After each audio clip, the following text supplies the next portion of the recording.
उसने क्या कहा? वही जो तूने सुना तेजू। वो तुझसे शादी करना चाहता है और मेरे जवाब का इंतजार कर रहा है। आई, आपको समझ में आ रहा है आप क्या बोल रहे हो? नील का तो शायद हो ही गया है दिमाग खराब, लेकिन आपको क्या हुआ है? वो तो जवाब का इंतजार करेगा ही, लेकिन आप किस बात का इंतजार कर रहे थे? वहीं के वहीं मना नहीं किया आपने? हाँ तेजू, मैं ऑब्वियसली इस बात से सहमत नहीं हूँ। मतलब मैं नहीं चाहती कि मैं किसी का घर तोड़ के मेरे बेटी का घर बसाऊं। हाँ तो क्या हो गया? क्यों बोल रहे हो मुझे ये सब? हाँ, और नील जैसे लड़के से शादी करना तो दूर में सोच भी नहीं सकती। नील जैसा लड़का? मतलब नील बहुत अच्छा लड़का है, ऐसा लड़का ढूंढ कर भी नहीं मिलेगा। मुझे तो शायद नहीं जानती, मेरे बाबा के जाने से पहले उन्होंने नील से कहा था कि वो चाहते हैं कि तेरा और नील का रिश्ता जुड़ जाए। क्या बाबा चाहते थे? हाँ, कि मेरा और नील का रिश्ता जुड़ जाए। आई, इन लोगों ने ना आपको इतना टेंशन देके रखा है कि आपको समझ में नहीं आ रहा है क्या बोल रहे हो। आई, अब एक काम करो आई, आप थोड़ा शांति से सोचो। मुझे पता है मैं क्या बोल रही हूँ, ठीक है? तुझे मुझे बताने की जरूरत नहीं है। पर ऐसा क्या बोल दिया मैंने? मैं तो सिर्फ तुझे बता रही हूँ। मुझे क्यों बता रहे हो आई? नहीं सुनना है मुझे। तेजू, तू बेटी है मेरी, और अगर किसी ने मेरी बेटी का हाथ मांगा हो तो मैं मेरी बेटी को नहीं बताऊंगी। मत बताओ।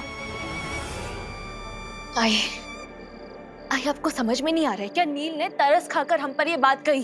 तू क्या बेवकूफी वाली बातें कर रही है? हाँ, वो तरस क्यों खाएगा? वो ऑफ कोर्स खाएगा आई, क्योंकि वो देख चुका है कि हम अमरावती में कैसे रहते थे, हमारा लाइफस्टाइल कैसा था।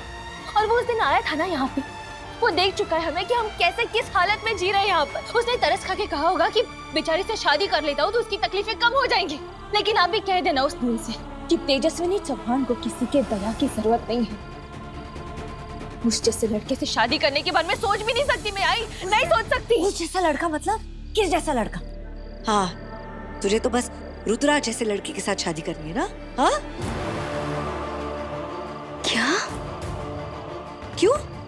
क्या गलत बोला मैंने? और तेजू, ये सारी बातें मैंने तुझे इसलिए नहीं बताई कि तू नील से शादी कर ले।